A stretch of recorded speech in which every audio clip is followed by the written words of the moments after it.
नमस्कार दोस्तों, welcome to stock market sphere. आज हम एक स्टॉक का एनालिसिस कर रहे हैं। स्टॉक का नाम है बैंक ऑफ इंडिया। काफ़ी ठीक ठाक स्टॉक है, बढ़िया मोमेंटम में है। और मोमेंटम बढ़िया क्यों है, इसका रीज़न ये है कि भाई पीएसयू बैंक में भारी भरकम रैली चल रही है, तो उसका फ़ायदा छोटे मोटे सारे स्टॉक्स उठा रहे हैं।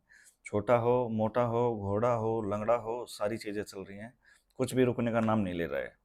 अगर हम इस स्टॉक की पर्टिकुलर स्टॉक की बात करें तो मैंने डे टाइम फ्रेम पे अगर हम बातचीत कर रहे हैं तो देखोगे अब आप कि ये ट्रेंड लाइन को छूता हुआ धीरे धीरे अपना ऊपर का रास्ता बना रहा था। पहले सितंबर के आसपास इसने लो बनाया 112 का। 112 का ये शॉर्ट टाइम में एक काफ़ी बढ़िया सपोर्ट था इसके लिए। ये धीरे धीरे ऊपर गया बट 121 से ऊपर नहीं जा पा रहा था स्टॉक। वो इसके लिए काफ़ी बड़ा हर्डल था। 121 को क्लियर नहीं कर रहा था बट इस बार अक्टूबर में 121 को इसने क्लियर किया। और अगर हम बात करें कि स्टॉक ने 1 साल पुराना रेजिस्टेंस तोड़ा है तो आप देखो कि ये लगभग 130 का जो लेवल है ना, ये स्टॉक के लिए पिछले 1 डेढ़ साल से बाधा बना हुआ था, हर्डल बना हुआ था। इसके ऊपर स्टॉक नहीं जा पा रहा था।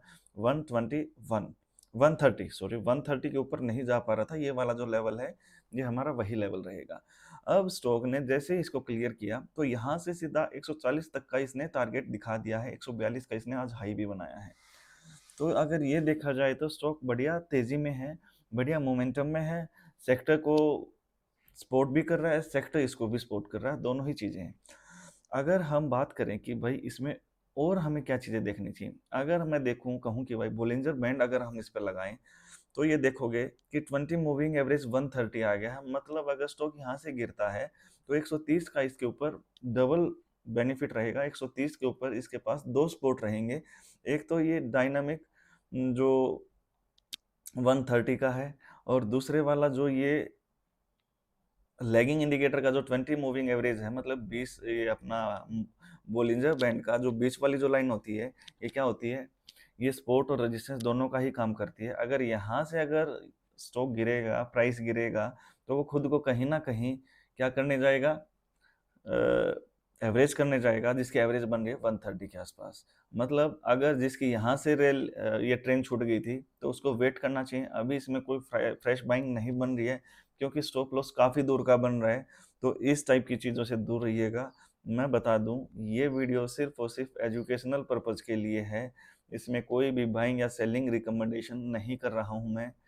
तो अगर हम देखें नीचे, क्या सर आप बोलोगे सर नीचे क्या, हम नीचे कहाँ तक का वेट करें, मतलब इसमें ट्रेंड चेंज कब होगा, तो मैं बोलता हूँ भाई 112 के नीचे अगर स्टॉक आता है तो वहाँ से इसका ट्रेंड चेंज हो सकता है कि जो इसमें बुलिश मोमेंटम है वो बियरिश मोमेंटम बन जाएगा। और ये सारी की सारी जो मैं चीज़ें बता रहा हूँ ये कुछ भी नहीं है भाई, एजुकेशनल पर्पज़ के लिए है। अगर हम वीकली टाइम फ्रेम की बात करें कि वीकली टाइम फ्रेम पे हमारा बैंक ऑफ इंडिया क्या कुछ कर रहा है, तो एक बार उसको भी हम देख लेते हैं। देखो भाई, वीकली स्टॉक लगभग 160 के आसपास इसका एक अब आगे हर्डल है। मतलब इसके बीच में आप देखोगे कि वीकली यहाँ 150 तक तो कुछ भी नहीं है, तो 150 तक तो ये एक बार जा सकता है। हाँ, ये स्टॉक मैंने लास्ट वीक डाला जरूर था कि स्टॉक ऑफ द वीक जरूर रहेगा। उस टाइम पे स्टॉक का प्राइस 123 था। उसके बाद स्टॉक 144 142 तक आ चुका है। अगर आपको भी परेशानी हो रही है कि आपको भी स्टॉक सिलेक्शन में दिक्कत आ रही है, नहीं पता लग रहा है क्या टारगेट आ सकते हैं, क्या स्टॉप लॉस रह सकता है, तो आप हमारे टेलीग्राम ग्रुप में जुड़ सकते हो। नीचे मैं टेलीग्राम ग्रुप का लिंक डाल देता हूँ, आप वहाँ जुड़ सकते हो, कोई चार्जेस नहीं, बिल्कुल फ्री है। तो ये देखिए भाई, वीकली टाइम फ्रेम पे एग्जैक्टली उसी ट्रेंड लाइन को फॉलो करते करते जा रहा है।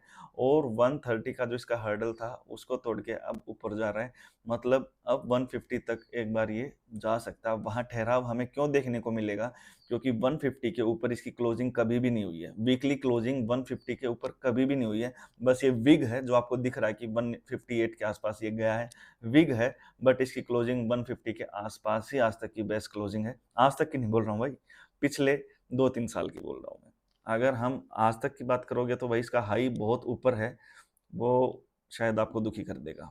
उसको अभी नहीं देख रहे हैं हम, उसका हमें ऐसा कुछ करना भी नहीं है, ठीक है ना। तो स्टॉक आप देखो ये पिछले 3-4 साल नीचे ही पड़ा था। 2020 से इसने कुछ भी नहीं किया, नीचे पड़ा हुआ था। हाँ, 2024 में एक बार इसने अटेम्प्ट ज़रूर किया था 160 को क्रॉस करने का, बट नहीं कर पाया। इधर प्राइस एक्शन बना, बॉक्स पैटर्न बना, बॉक्स पैटर्न के बाद में स्टॉक गिर गया, जो कि आप देख सकते हो कि 100 के नीचे भी आया। 90 तक का भी इसने सफ़र एक बार दिखाया है, 90 भी एक बार इसने दिखाया कि हाँ भाई 90 भी मैं आया हूँ। और जिसने यहाँ लिया था उनके लिए तो काफ़ी भारी भरकम लॉस शुरू हो गया था कि भाई क्या ही करूँ, इसको निकालूँ रखूँ। अब वो इतने दिन से वेट कर रहे हैं, जैसे ही ये 150 160 के आसपास आएगा वो झट से निकल जाएंगे और यहाँ से स्टॉक फिर भागना शुरू हो जाएगा। इसको बोलते हैं FOMO, fear of missing out, है ना। और यहाँ आप लोग यहाँ से गिर जाएगा तो उस टाइम पे भी आपको लगेगा कि यार क्या ही करूँ। मतलब चीज़ें आपको ये फील कराती हैं मार्केट की, भाई मैं जहाँ से लेता हूँ वहाँ से मार्केट कहीं ना कहीं गिर जाती है। मेरे पीछे कैमरा लगा हुआ है, जो भी है एनीवेज छोड़ो इसको। अब हम अगर एक बार वीकली तो हमने देख लिया है, वीकली टाइम फ्रेम में एक बार मैं बोलिंजर बैंड लगा दूं तो क्या चल रहा है एक बार देख लेते हैं। वीकली टाइम फ्रेम पे एग्जैक्टली ये क्या कर रहा है, बोलिंजर बैंड का अपर बैंड ब्लास्ट करके चला हुआ। जब तक ये बैंड ब्लास्ट को लेके चल रहा है तब तक सेफ है। जैसे ये बैंड को छोड़ देगा वहां से थोड़े बहुत दिन ये साइडवेज जा सकता है। जिसको बोलिंजर बैंड का नहीं पता शायद उसको समझ में ना आए, बट मेरे हिसाब से बोलिंजर बैंड एक परफेक्ट, एक खुद में एक टूल है। अगर आपको ये भी आ गया, आपको स्टॉक मार्केट की 90% चीजें आ गई है मेरे हिसाब से। कई लोग, क्योंकि ये खुद में एक किताब है, खुद में एक इतना बड़ा टॉपिक है, अगर आप इसी को सीख लोगे तो आप इसके ऊपर भी बस ट्रेड सीख सकते हो। तो इधर उधर की 100 चीजें सीखने की बजाय आप एक चीज सीख के भी काम चला सकते हो, ठीक है ना। तो ये भी सेम चीजें दिखा रहा है कि भाई बोलिंजर बैंड को ब्लास्ट करके धीरे धीरे ऊपर चल रहा है, और जैसे ही इसको ये छोड़ेगा आपको अलर्ट हो जाना है। वहां से अगर कोई पैटर्न बने सेलिंग वेलिंग का तो आप देख सकते हो। जस्ट एजुकेशनल पर्पज के लिए मैं दोबारा बता रहा हूँ। देखो भाई, मंथली टाइम फ्रेम पे तो कहानी बिल्कुल ही अलग है, बिल्कुल ही अलग है। बोलिंजर बैंड को एक बार मैं यहाँ से हाइड कर देता हूँ। देखो भाई, मंथली टाइम फ्रेम पे इसका सीधा टारगेट यही आ रहा है 156 के आसपास, और ऊपर यहाँ क्या है 200 तक एक बार फिर यहाँ से जाने के लिए रेडी है।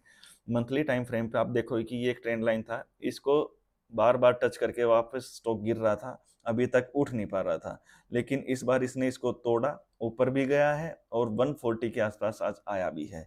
तो मतलब 150 को अगर ये क्रॉस करेगा तो आगे के इसके टारगेट के लिए जाया जा सकता है। आगे की ये इसकी कुछ भी मतलब जो भी मोमेंटम रहेगा वो हम नेक्स्ट वीडियो में डिस्कस कर लेंगे कि कभी मतलब उस टाइम पे जब ये 150-60 के आसपास रहेगा कि आगे क्या कुछ हो सकता है, क्या प्राइस एक्शन हो सकता है, क्या कुछ हो सकता है।